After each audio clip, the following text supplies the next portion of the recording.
Hi friends, welcome to my channel health recipe and beauty. ఈరోజైతే మంచి రెసిపీతో మీ ముందుకు వచ్చానండి.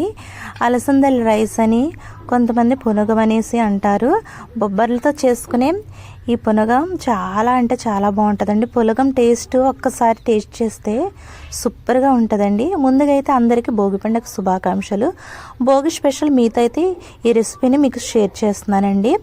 దీన్ని ఏ విధంగా ప్రిపేర్ చేయాలో చాలా ఈజీ వేలో మీకు స్టెప్ బై స్టెప్ చూపిస్తున్నాను. ముందుగా అయితే కనుక ఒక గిన్నె పెట్టుకుని దానిలో వాటర్ వేసి అవి ఎసరు కింద కాగిన తర్వాత దాంట్లో రైస్ని నేనైతే 1/2 కిలో రైస్ని అయితే తీసుకున్నానండి. అవి ఒక 1 అవర్ పాటు నానబెట్టుకున్నాను. ఫ్రెండ్స్, మీలో ఎవరైనా మన ఛానల్ని కొత్తగా చూస్తున్నట్లయితే దయచేసి లైక్ చేయండి, సబ్స్క్రైబ్ చేయండి, బెల్ ఐకాన్ క్లిక్ చేయండి.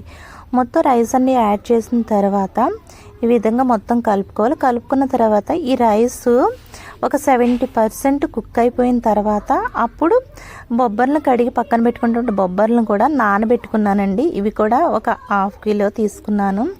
వీటిని కూడా వేసేసి మొత్తం అంతా ఒకసారి కలయబెట్టుకుని అవి మెత్తగా పప్పు కొంచెం మనము చేతితో పట్టుకుని స్మాష్ చేస్తే గనక అది స్మాష్ అయ్యే విధంగా ఉండాలండి.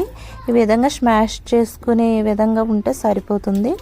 ఈ విధంగా వేసిన తర్వాత మొత్తం అంతా కలుపుకుని ఈ విధంగా కలుపుకున్న తర్వాత ఇంకొక కొంచెం చిటికెడు సాల్ట్ని యాడ్ చేసుకుని ఒక 5 మినిట్స్ ఒక 10 మినిట్స్ కుక్ చేసుకున్నట్లయితే రెడీ అయిపోయినట్టండి. చూడండి, ఈ విధంగా అంతేనండి. ఎంతో టేస్టీ అని హెల్దీ అయినటువంటి పులగం రెడీ అయిపోయింది.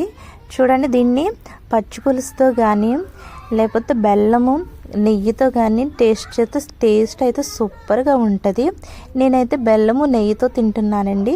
మీరు కూడా ట్రై చేయండి. మీకు ఏ విధంగా వచ్చి నాకు కామెంట్ చేయండి. Thank you for